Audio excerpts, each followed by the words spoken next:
बारी है कि आपके सामने हम नंबर्स रखें कि अगर आज हो देश में चुनाव तो किसको चुनेगी जनता।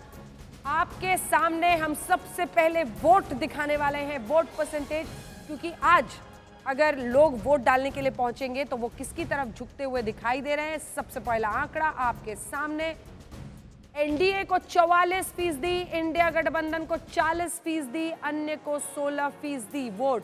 ये साफ इशारा कर रहा है कि काफी इंडिया गठबंधन करीब पहुंचता हुआ दिखाई दे रहा है। और ऐसा था भी, जो नतीजे अभी 2024 के आए हैं 4 जून को, उसके बाद से जून जुलाई और ये लगभग 2.5 महीने का वक्त बीता है और उसके बाद से आप देख रहे हैं 44%, 40% वोट परसेंटेज है।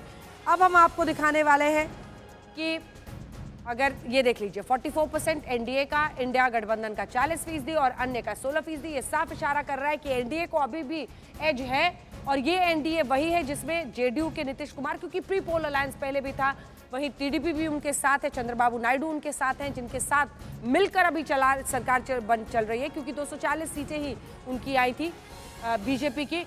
अब हम आपको ये बताते हैं कि यही परसेंटेज अगर सीटों में हम ले जाएं तो किसको आ रही है, कितनी सीटें, यानी 2.5 महीने के बदलाव के बाद 299 पर एनडीए पहुंच रहा है और 233 सीटों पर इंडिया। आपको बता दें 2024 के जो चुनाव हुए, अब से 2.5 महीने पहले जो नतीजे आए उसमें 293 सीटें एनडीए की थी, यानी 6 सीटों का फायदा होता हुआ एनडीए को दिखाई दे रहा है।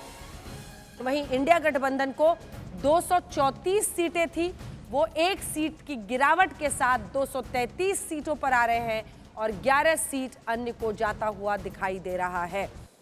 अब हम आपके सामने रखेंगे बीजेपी और कांग्रेस के आंकड़े, लेकिन उससे पहले इन नंबर्स को करीब से देख लीजिए, क्योंकि ये नंबर्स ये इशारा कर रहे हैं कि 6 सीटों का फायदा एनडीए को हो रहा है, तो वहीं 1 सीट का नुकसान इंडिया गठबंधन को हो रहा है, 11 सीट अन्य की तरफ। यानी एनडीए की झोली अभी भी प्रबल दिखाई दे रही है। लेकिन क्या अगर आज हो चुनाव तो बीजेपी को अपने दम पर सरकार बनाने की स्थिति दिखाई देती है?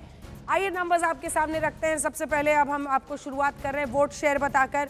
तो 38% वोट बीजेपी को आता हुआ दिखाई दे रहा है, जो कि 2024 में देखिए 36.56% था, यानी 36.5% से 1.5% का फायदा होता हुआ दिखाई दे रहा है। 2019 में इतना ही आया था, लगभग 37.38% के आसपास बीजेपी का वोट परसेंटेज था।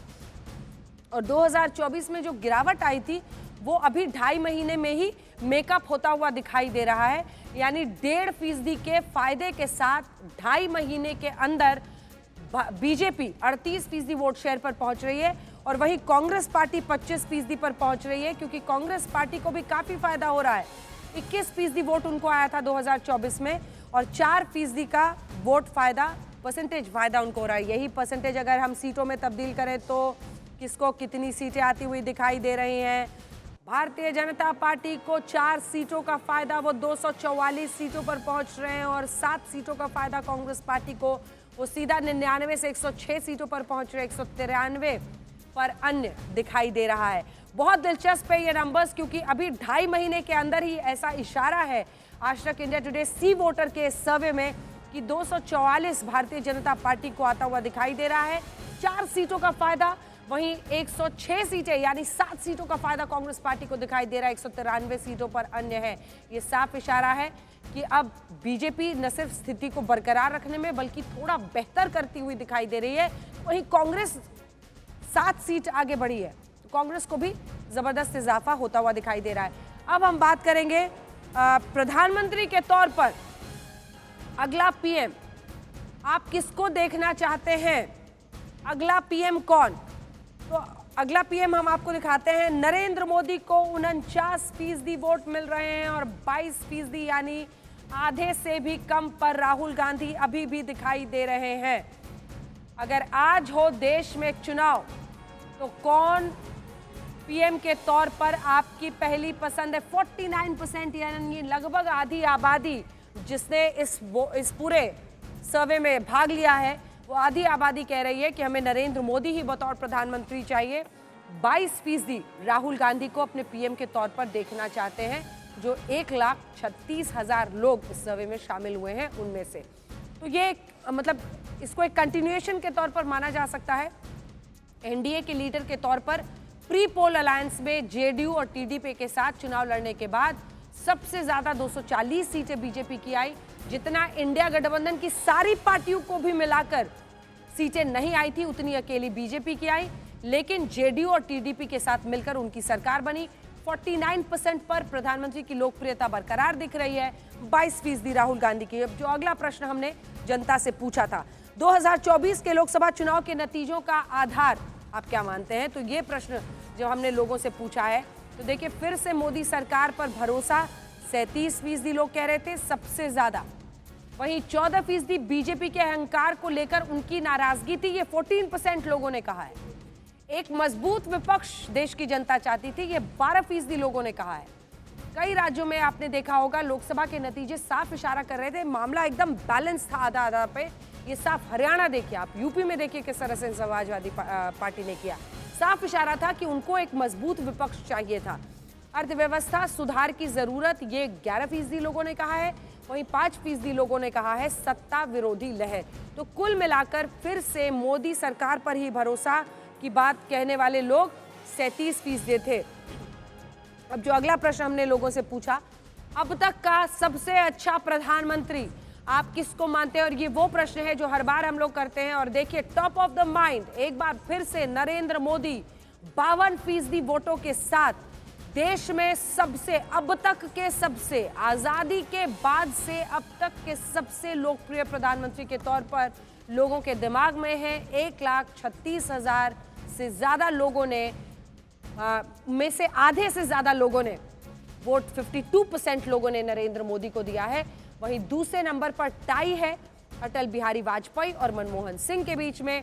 वहीं 10% इंदिरा गांधी को मानते हैं, 5% वोट नेहरू, पंडित जवाहरलाल नेहरू देश के प्रथम प्रधानमंत्री के लिए जाता हुआ दिखाई दे रहा है। तो मतलब जिसको कहा जा सकता है स्वीपिंग मैंडेट के साथ लोकप्रियता के पैमाने पर नरेंद्र मोदी 52% वोट हासिल करते हुए दिखाई दे रहे हैं। अब हम आपको नरेंद्र मोदी के प्रदर्शन पर लोगों की क्या राय है ये बताते हैं। तो प्रधानमंत्री के तौर पर नरेंद्र मोदी का प्रदर्शन आप कैसा मानते हैं? बहुत अच्छा कहने वाले 34% थे, औसत कहने वाले 15%, खराब कहने वाले 10%, 13% बहुत खराब कहने वाले।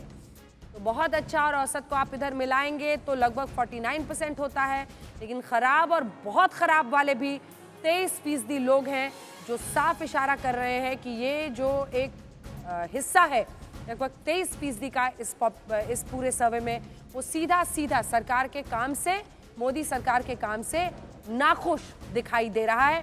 वहीं अच्छा मानने वाले, और ये भी मानिए कि ये तीसरी बार मोदी सरकार बनी है, 10 साल की एंटी इनकम्बेंसी के बाद एनडीए की सरकार आई है, लेकिन उसके बावजूद अच्छा कहने वाले 34% है, 15% औसतन कह रहे हैं। अब जो अगला प्रश्न है, देश की सबसे बड़ी समस्या आप क्या मानते हैं? एक बार फिर से बेरोजगारी ने यहां पर भी बाजी मारी है। 28% लोग बेरोजगारी को सबसे बड़ा मुद्दा मान रहे हैं, 19% महंगाई को, गरीबी को 6%, कृषि संकट को 6%, 5% बिजली पानी सड़क। यानी देखिए, यहाँ पर भी टॉप ऑफ द माइंड में लोगों के बेरोजगारी ही मुद्दा है। हालांकि यहाँ पर महंगाई का आंकड़ा बढ़ रहा है, वो 19% है, राज्यों में 15% के आसपास था। और बेरोजगारी 45-47 तक पहुंच रहा था, 45 हरियाणा में, 47 जम्मू कश्मीर में, 32 महाराष्ट्र में, 44 झारखंड में। यहाँ पर बेरोजगारी 28% है, वहीं महंगाई 19% है।